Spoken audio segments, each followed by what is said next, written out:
नमस्कार, हमारा उत्तर प्रदेश देख रहे हैं आप और मैं हूं आपके साथ गौरव राजेंद्र। बुलेटिन की शुरुआत करते हैं। लोकसभा अध्यक्ष ओम बिरला ने रक्षाबंधन की पूर्व संध्या पर देशवासियों को शुभकामनाएं दी हैं। ओम बिरला ने अपने संदेश में कहा है कि आप सभी देशवासियों को आपसी प्रेम, विश्वास और स्नेह के महापर्व रक्षाबंधन की बहुत बहुत शुभकामनाएं। रक्षाबंधन भाई बहन के पवित्र रिश्ते का उत्सव है। ये पारिवारिक और सामाजिक सौहार्द और सद्भावना का पर्व है। अपनी विश्वास की डोर को मजबूत करने का पर्व है। संदेश में उन्होंने आगे कहा कि आज के दिन बहनें अपने भाइयों की खुशी, समृद्धि और उत्तम स्वास्थ्य के लिए उन्हें रक्षा सूत्र बांधती हैं। ये पर्व हमें अपनी बहनों और बेटियों की सुरक्षा करने और समाज के कमजोर वर्गों को संरक्षित करने का संदेश देता है।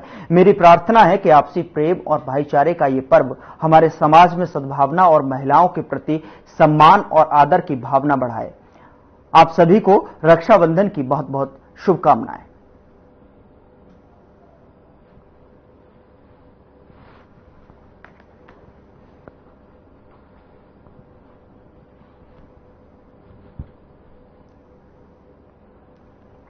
अगली खबर का रुख करते हैं। लखनऊ में सीएम योगी आदित्यनाथ ने स्मृति शेष अधिवक्ताओं के आश्रितों को सहायता राशि का वितरण किया है। इस दौरान सीएम योगी ने संबोधित भी किया है। क्या कुछ कहा, आइए आपको भी सुनाते हैं।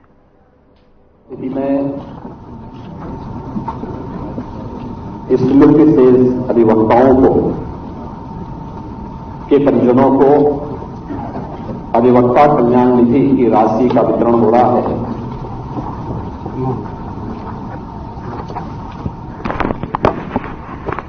दुनिया के सबसे बड़े आबादी के राज्य और सबसे बड़े हाईकोर्ट के मुख्य न्यायमूर्ति माननीय न्यायमूर्ति श्री अरुण बंसाली जी,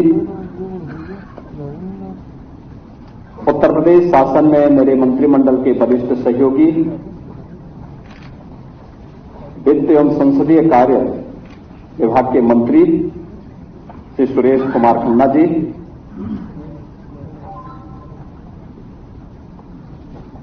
वरिष्ठ न्यायमूर्ति उच्च न्यायालय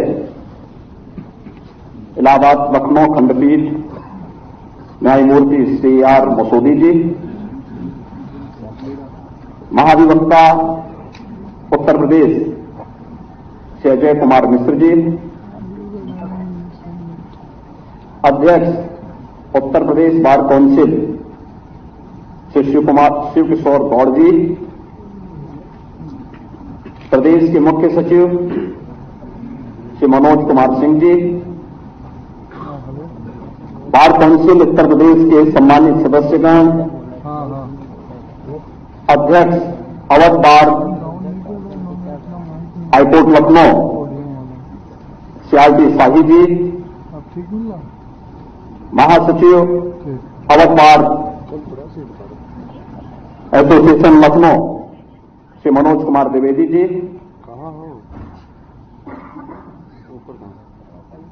वरिष्ठ उपाध्यक्ष high court bar association Shri Rajesh खड़े जी,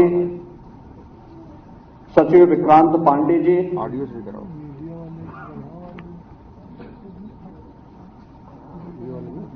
बार काउंसिल के सभी सम्मानित सदस्यगण,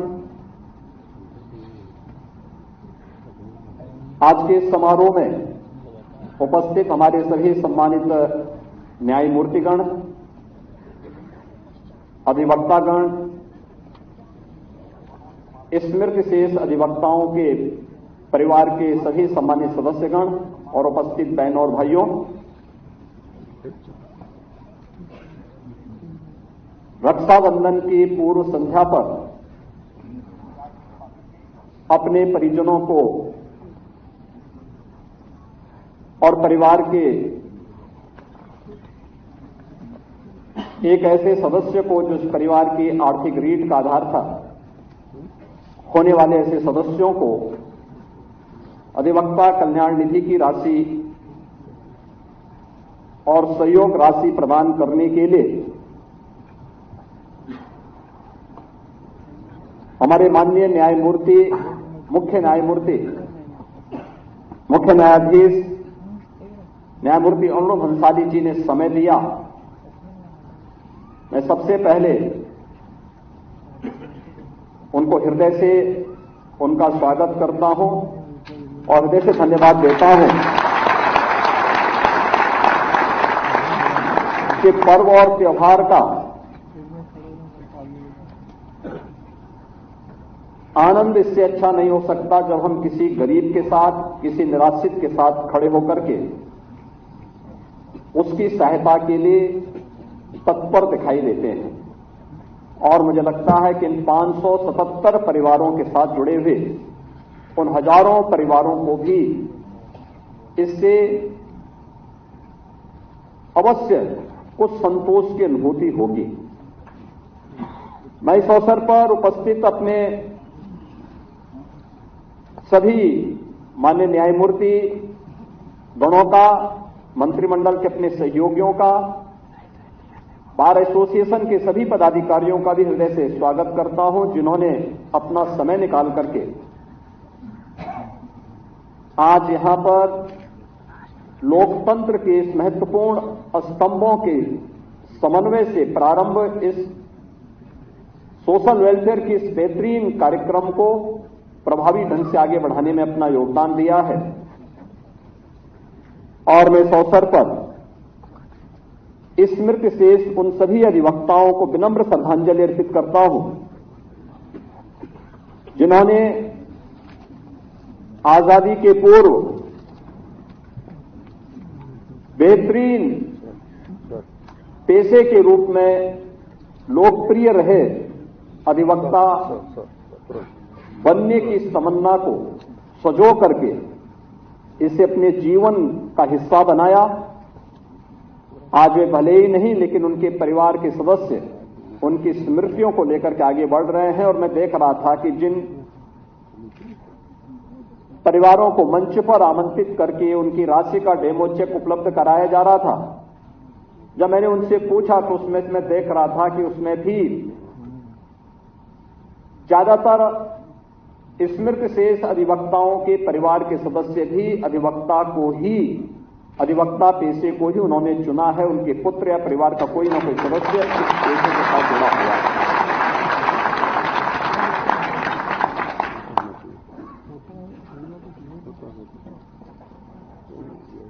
संसदीय लोकतंत्र इस समन्वय और आपसी सूझबूझ के साथ चलने का एक संदेश हम सबको देता है। इस समन्वय जहां लोकहित और राष्ट्रहित सर्वोपरि हो। लोकहित है तो राष्ट्रहित भी उसके साथ निहित होता है। और जब हमारी प्रायोरिटी में इस विषय होते हैं तो स्वाभाविक रूप से जो एक दूसरे के पूरक है, दोनों को एक दूसरे से अलग नहीं किया जा सकता। और उसकी आधारशिला पड़ती है सुशासन से। सुशासन की आधारशिला पड़ती है रूल ऑफ लॉ से। और रूल ऑफ लॉ यह हमारी लक्ष्मण रेखा समाज के हर व्यक्ति के लिए तय करती है, जिसके बारे में प्रधानमंत्री मोदी जी ने आजादी के अमृत महोत्सव वर्ष में नागरिक कर्तव्य के रूप में हम सबको दिया। हम सब जानते हैं कि 26 नवंबर 1949 को भारत का संविधान बनकर के तैयार हुआ था। और 26 नवंबर 1949 से भले ही हमने वो तिथि कहीं ना कहीं विस्मृत की होगी, लेकिन मोदी जी ने आने के बाद इस तिथि को संविधान दिवस के रूप में मनाने का निर्णय लिया। और इस दिन नागरिक कर्तव्यों के प्रति हम सबको आग्रही भी बनाया। हमारे नागरिक कर्तव्य क्या है? अक्सर होता है, टकराहट होती कहां है? जब हम अधिकार की चर्चा तो करते हैं लेकिन कर्तव्य की नहीं करते। स्वाभाविक रूप से वहीं पे टकराहट होती है। हमें अपने अधिकार तो चाहिए होते हैं, लेकिन हम अपने कर्तव्यों को भूल जाते हैं। और मुझे लगता है कि हमारे लिए, भारत के हर नागरिक के लिए, अगर भारत को 2047 में दुनिया की सबसे बड़ी ताकत के रूप में स्थापित करना, एक विकसित भारत बनाना है, हर भारतवासी के चेहरे पर खुशहाली लानी है, उसके ईज ऑफ लिविंग को बेहतरीन करना है, तो हमें अपने नागरिक कर्तव्यों को उतना ही प्राथमिकता देनी पड़ेगी। नागरिक कर्तव्यों को अगर हम प्राथमिकता के साथ आगे बढ़ाते हैं, कोई कारण नहीं 2047 में भारत दुनिया की सबसे बड़ी ताकत के रूप में उभरेगा, और एक ऐसा भारत जिसमें किसी भी तबके को, क्या वह अधिवक्ता हो, क्या वह समाज की किसी भी स्थान पर कार्य करने वाला व्यक्ति हो, वह पत्रकार हो, वह कर्मचारी हो, वह किसान हो, वह युवा हो, वह महिला हो, वह स्वतः आत्मनिर्भरता की उस लक्ष्य को प्राप्त करते हुए भारत के निर्माण में, भारत को दुनिया की सबसे बड़ी ताकत के रूप में स्थापित करने में अपना योगदान दे रहा होगा। और वह उसका एक लघु रूप आज यहां पे देखने को मिला है। कार्यपालिका भी है, न्यायपालिका भी है, हम सबके साथ अधिवक्ता भी हैं, तो दिवंगत अधिवक्ताओं के परिवार के सदस्य भी हैं, और स्वाभाविक रूप से जिनके बगैर कोई कार्यक्रम आगे बढ़ ही नहीं सकता, उसमें पत्रकार अवश्य है। तो यह चौथा स्तंभ तो हमारे साथ स्वतः ही जुड़ जाता है। तो ये सभी लोग मिलकर के इस कार्यक्रम को आगे बढ़ाने का कार्य कर रहे हैं, और हम लोग हमेशा इस बात का प्रयास करते हैं कि चीजें बढ़नी चाहिए, लगातार होनी चाहिए। शासन के पास जब अपने सोर्स ऑफ इनकम होंगे तो वेलफेयर के रास्ते अपने आप ही खुलते हुए दिखाई देंगे, और जरूरतमंद को ये चीजें मिलें। आज जरूरतमंद को इन चीजों को उपलब्ध करवाने का परिणाम है हम लोग प्रदेश में वर्तमान में 1 करोड़ परिवारों को, लगभग 1 करोड़ परिवार प्रदेश के अंदर ऐसा है जिन्हें हम प्रतिमाह पेंशन स्कीम्स के साथ जुड़े हुए हैं। इसमें निराश्रित महिला पेंशन भी है, वृद्धावस्था पेंशन भी है, और दिव्यांगजन पेंशन भी है। 1 करोड़ परिवार हैं।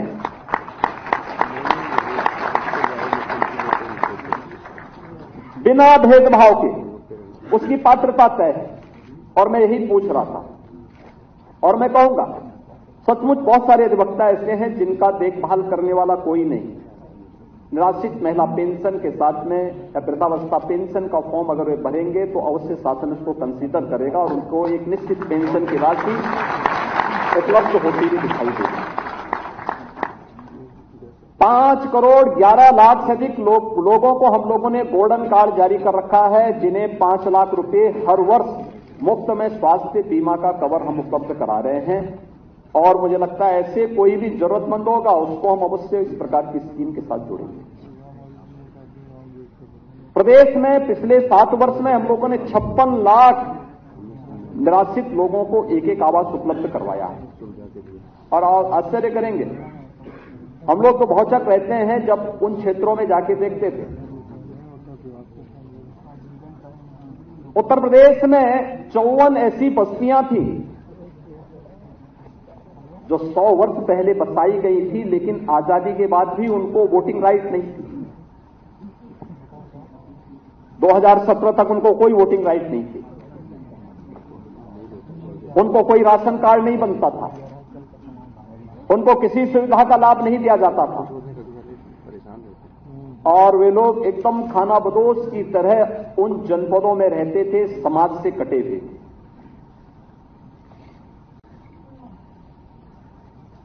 मैंने उनकी लड़ाई को बहुत नजदीक से देखा था, और देश की संसद में उनके लिए एक अधिनियम बने, इसके लिए हम लोगों ने लड़ाई लड़ी थी। उसमें सफलता मिली, लेकिन उत्तर प्रदेश में 2007-8 में उनका अधिनियम पारित होने के बाद, संसद से पारित होने के बाद उत्तर प्रदेश में उसको लागू होने में 10 वर्ष और लगे। और 2017 में जब, क्योंकि मैंने उस पीड़ा नजदीक से उन लोगों की देखी थी, ऐसी 54 बस्तियों को राजस्व गांव का दर्जा देकर के फिर उनको सभी प्रकार की सुविधाओं से आच्छादित करने का काम किया। आज आप देखिए, उन बस्तियों में जाके देखिए, उनके चेहरे की चमक को देखिए। वह गरीब जरूर है, लेकिन गर्व से कहता है कि हाँ मैं भारतीय हूं। आखिर हम क्यों नहीं पहुंच पाए उन लोगों तक? क्यों नहीं पहुंच पाए? कुछ तो कारण होंगे। हमने उनकी आवाज के साथ अपनी आवाज को नहीं मिलाया। और भारत ने तो कोरोना कालखंड में यह साबित करके दिखाया कि ठीक है, हम विकसित देश नहीं हैं, लेकिन 140 करोड़ लोगों के साथ सरकार खड़ी होगी। 80 करोड़ लोग फ्री में राशन की सुविधा का लाभ प्राप्त करेंगे। लोगों की आजीविका छूटी, सरकार ने कहा नहीं, हम आपके लिए कोई ना कोई व्यवस्था करेंगे, राशन की व्यवस्था करेंगे। उन परिवारों के लिए कुछ अतिरिक्त हम फंड उपलब्ध करवाएंगे, उनके लिए हम सुविधाएं उपलब्ध करवाएंगे, फ्री में उपचार की व्यवस्था करेंगे, फ्री में टेस्ट की व्यवस्था करेंगे, फ्री में वैक्सीन की व्यवस्था करेंगे। और बड़े लार्ज स्केल में ये कार्य हुआ और कोरोना जैसी महामारी पर भी नियंत्रण प्राप्त करने में सफलता प्राप्त हुई। जब हम सामूहिक रूप से बोलते हैं तो 140 करोड़ लोगों की आवाज होती है, और जब हम अलग अलग फिरकों में बंट करके इस आवाज को उठाते हैं तो आपस में ही लड़ भिड़ करके विकास में बैरियर बन जाते हैं। बैरियर नहीं बनना, बल्कि विकास का अनुगामी बन करके इस विकास की प्रक्रिया को तेजी के साथ आगे बढ़ाना है। और आज एक अवसर है, 577 परिवार एक साथ इस योजना के साथ जुड़ रहे हैं। उन सभी परिवारों के प्रति, उनके परिजनों के प्रति हमारी पूरी संवेदना है। और आज के इस अवसर पर जब हमारे प्रदेश के मुख्य न्यायाधिपति भी यहां पर उपस्थित हैं, हमारे वरिष्ठ न्यायमूर्ति लखनऊ बेंच और साथ साथ यहां के हमारे माननीय न्यायमूर्तिगण भी हैं, बार काउंसिल के अध्यक्ष और उनके अन्य माननीय सदस्य भी हैं, बार एसोसिएशन के हमारे पदाधिकारीगण भी हैं।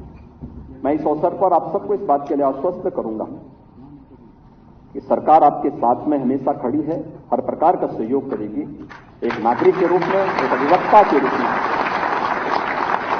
क्योंकि अधिवक्ताओं के साथ जब हम लोग खड़े होते हैं तो हमें इस बात का एहसास होता है कि हम उस कृतज्ञता को ज्ञापित करने के लिए खड़े हैं जिन्होंने आजादी की लड़ाई लड़ने में अग्रणी भूमिका का निर्वहन किया। ये वो लड़ाई है जो देश की आजादी के साथ आगे बढ़ी थी। आजादी के अग्रिम नेताओं में अगर आप देखेंगे तो कोई ना कोई अधिवक्ता जरूर था, वही थे, वही उस लड़ाई को आगे बढ़ा रहे थे। और आज मैंने अपने वरिष्ठ मंत्री को श्री सुरेश कुमार खन्ना जी को भी इसलिए बुलाया क्योंकि वे पेशे से पहले अधिवक्ता ही थे।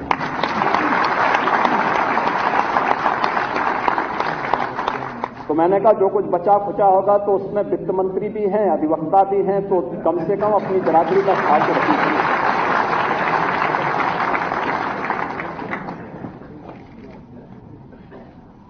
कॉर्पस फंड की राशि को भी हम लोगों ने जो पहले 200 करोड़ रुपए थी उसको बढ़ा करके 500 करोड़ रुपए कर दिया है। और मुझे भी लगता है कि कोई समस्या आनी चाहिए, आवश्यकता पड़ेगी इसमें वृद्धि करने के लिए तो वह भी करेंगे, लेकिन एक 100 वोटों मोड पर ही आपके पास पैसा उन लोगों तक पहुंचता रहे, सरकार के सामने बार बार हाथ न फैलाना पड़े पैसे की, उसके ब्याज की राशि से ही वह राशि प्राप्त होती रहे, जिसमें मृतक आश्रित, जो मृतक अधिवक्ता हैं उनके आश्रित को जो हम लोगों ने राशि थी 1.5 लाख रुपये की राशि थी अधिवक्ता कल्याण निधि की, इसको बढ़ा करके 5 लाख रुपए किया है। और उस राशि को आज यहां वितरण का कार्य के साथ भी जोड़ा जा रहा है। साथ साथ आयु भी पहले केवल 60 वर्ष थी, उसको 70 वर्ष किया गया। लेकिन ये मत मानिए कि 70 वर्ष हम आपकी आयु चाहते हैं, हम चाहते हैं आप 100 साल जी।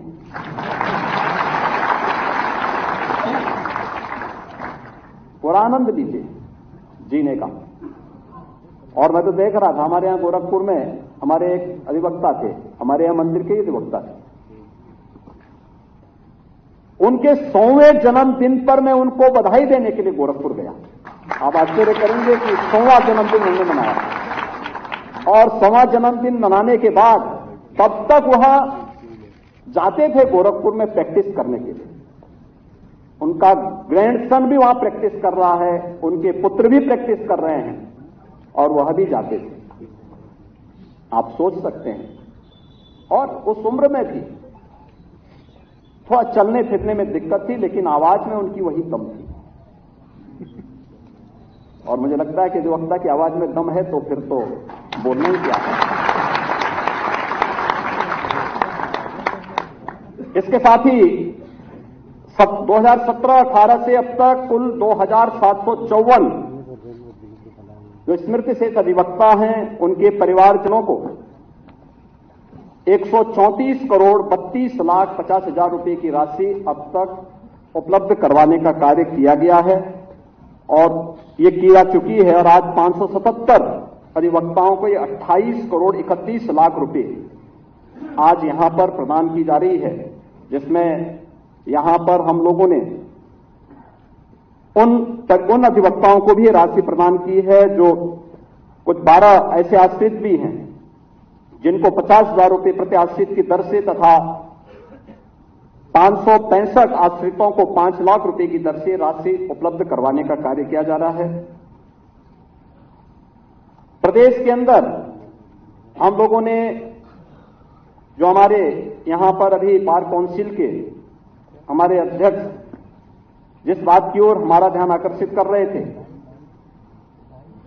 इसके तहत उनके द्वारा जो बात यहां पर कही गई कि युवा अधिवक्ताओं की धनराशि, इसमें भी हम लोगों ने 3 वर्ष तक पुस्तक और पत्रिकाओं के लिए भी धनराशि हम उपलब्ध कराते हैं और यह बंद नहीं हुई है।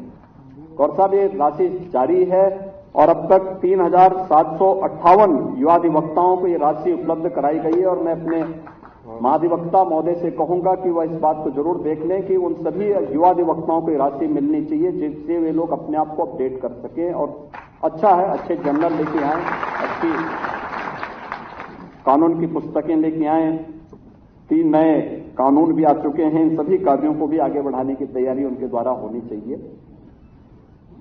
आज प्रदेश के अंदर मेरा मानना है कि त्वरित न्याय मिल जाए, ये हर व्यक्ति की आवश्यकता है, लेकिन इसके लिए उस प्रकार का इंफ्रास्ट्रक्चर भी चाहिए। टेक्नोलॉजी का हम बेहतरीन उपयोग कर सकते हैं और मैं धन्यवाद दूंगा अपने मुख्य न्यायमूर्ति महोदय को जिनका इस पर विशेष ध्यान भी है। वे 10 जनपद जहां पर अब तक उनके डिस्ट्रिक्ट कोर्ट नहीं बन पाए थे, हमने विशेष रूप से यहां पर मुख्य सचिव को और प्रमुख सचिव न्याय को भी इस बात के लिए कहा है कि भाई आप जितनी जल्दी हो सकता है इंटीग्रेटेड कोर्ट कॉम्प्लेक्स वहां बनने चाहिए, एक ही जगह अच्छी बिल्डिंग बने, थोड़ा शानदार बने, लोग देख करके इस बात का एहसास कर सकें कि ये डिस्ट्रिक्ट कोर्ट की बिल्डिंग है। और डिस्ट्रिक्ट कोर्ट भी बने, सभी प्रकार के कोर्ट को हम एक इंटीग्रेटेड कॉम्प्लेक्स में तो लेके आएंगे ही, अधिवक्ताओं के चेंबर भी बने, अधिवक्ताओं के साथ साथ वहां पे उनके लिए अच्छी कैंटीन भी बने, पार्किंग की स्पेस भी हो, और साथ साथ जो हमारा वादकारी आता है उनके लिए भी हम वहां बैठने की व्यवस्था करें। और बेहतरीन उसका एक बन रहा है और हम लोगों ने इसमें धनराशि पूरी उपलब्ध करवाने की व्यवस्था की है, इसमें कहीं भी कोई दिक्कत नहीं आएगी। अन्य जनपदों में भी अधिवक्ताओं के चेंबर के लिए हम लोगों ने धनराशि उपलब्ध करवाई, अलग अलग निधि से पैसा हम लोगों ने उपलब्ध करवाया है, वहां पर अधिवक्ता चेंबर बन रहे हैं। आपने इस बात को देखा होगा कि हम लोगों ने झांसी, सुल्तानपुर, वाराणसी, प्रतापगढ़, संत कबीरनगर, सिद्धार्थनगर, देवरिया, बलरामपुर, गोरखपुर में ये राशि उपलब्ध करवाने के साथ ही कासगंज, लखनऊ, श्रावस्ती, मेरठ, इन जनपदों के लिए धनराशि हम पहले ही उपलब्ध करा चुके हैं। और प्रयागराज में इलाहाबाद उच्च न्यायालय में 10,000 अधिवक्ताओं के बैठने के लिए जो मल्टी लेवल पार्किंग और चेंबर बन रहे हैं, 10,000 अधिवक्ता एक साथ वहां बैठ सकता है, उनके लिए जिस प्रकार की सुविधाएं दी जा रही हैं, इसके लिए भी पर्याप्त धनराशि सरकार ने वहां के लिए उपलब्ध करवाई है। 608 करोड़ रुपए की राशि इसके लिए अवमुक्त की जा चुकी है और यह कार्य भी स्तर पर वहां पर चल रहा है। कोई इसमें किसी भी प्रकार की कोई समस्या नहीं होगी। तो एक राष्ट्रीय विधि विश्वविद्यालय का शुभारंभ भी प्रयागराज में डॉक्टर राजेंद्र प्रसाद जी के नाम पर प्रारंभ हो चुका है। इसके लिए भी विश्वविद्यालय के लिए भी 387 करोड़ रुपए की राशि राज्य शासन से उपलब्ध करवाने का कार्य किया गया है और जिसका शुभारंभ 16 फरवरी 24 को हमारे माननीय मुख्य न्यायाधीश उच्चतम न्यायालय चंद्रचूड़ साहब ने आकर के स्वयं इसका शुभारंभ किया। प्रदेश के अंदर अन्य जो भी महत्वपूर्ण कार्य हैं, मैं मानता हूं कि प्रदेश सरकार पूरी तत्परता के साथ इन कार्यक्रमों को आगे बढ़ाने का कार्य करेगी और एक मिल करके एक कॉमन मैन को समय से न्याय देने की दिशा में बार और बेंच के साथ साथ के सामूहिक प्रयास के साथ जो भी एक प्रयास होगा उसके साथ राज्य शासन का भरपूर सहयोग रहेगा, पूरा सकारात्मक योगदान रहेगा, जिससे हर व्यक्ति की संतुष्टि लेवल को हम बढ़ा सकें, उसको बेहतरीन जीवन जीने के लिए प्रेरित कर सकें, सिस्टम के साथ उसका विश्वास जुड़ सके। और ये मुझे लगता है कि किसी भी शासन के लिए ये महत्वपूर्ण उपलब्धि होगी कि हम जनता की, आम जनता की संतुष्टि के लेवल को बढ़ाने में अपना योगदान दे सकेंगे। आज के इस अवसर पर रक्षाबंधन की पूर्व संध्या पर उन परिवारजनों को जिन्होंने अपने परिवार के किसी सदस्य को खोया, जो अधिवक्ता पेशे से जुड़े थे और कई दिनों से उनके मन में भी इस बात की लालसा रही होगी कि क्या हमें भी इस किसी स्कीम के साथ जुड़ने का अवसर प्राप्त होगा। और ये मैं मानता हूं एक संजोग है कि यहां पर मुख्य न्यायमूर्ति महोदय भी, हमारे वरिष्ठ न्यायमूर्ति महोदय भी, हमारे लखनऊ बेंच के माननीय न्यायमूर्तिगण भी, हमारे वित्त मंत्री भी, मैं भी और भी सब लोग एक साथ इकट्ठे हो गए, बार काउंसिल भी, बार एसोसिएशन भी और वे परिवारजन भी यहां पर आ गए हैं।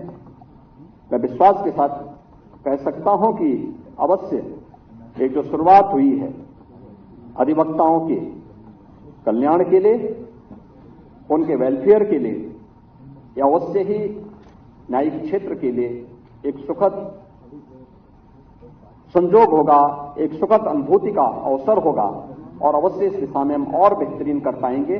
आज के इस अवसर पर मैं एक बार फिर से आप सबको रक्षाबंधन की मंगलमय शुभकामनाएं देता हूं, अपनी शुभकामनाएं देता हूं, विश्वास व्यक्त करता हूं कि हम सब मिलकर के विकसित भारत के सपने को साकार करने की दिशा में सामूहिक रूप से प्रयास करेंगे।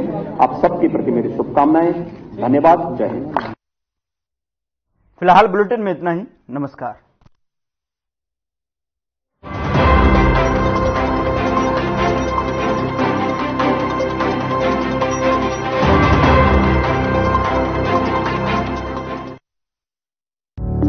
Through constant innovation, the group provides